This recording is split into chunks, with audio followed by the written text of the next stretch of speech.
magmamarinate na tayo ng chicken feet.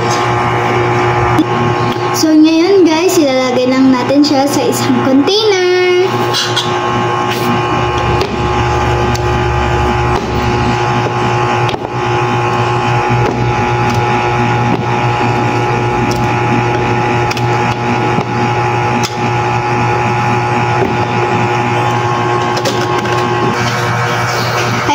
Nalagay ko na yung chicken feet sa isang container.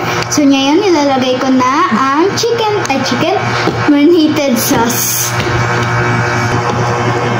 Shake ko muna bago ilagay yung marinated sauce.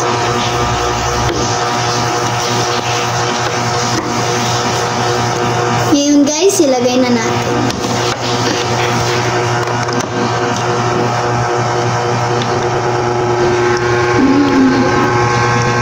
Finish ko sila lahat. And guys, nalagay ko na ang marinated sauce.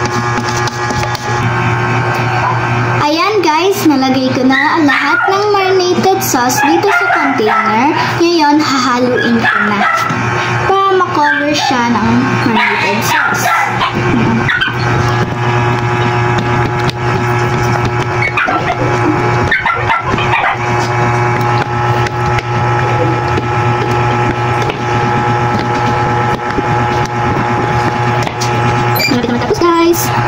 Kunti na lang.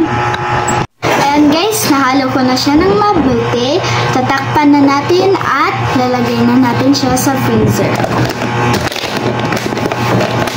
Bye-bye guys! See you on my next video. I love you all!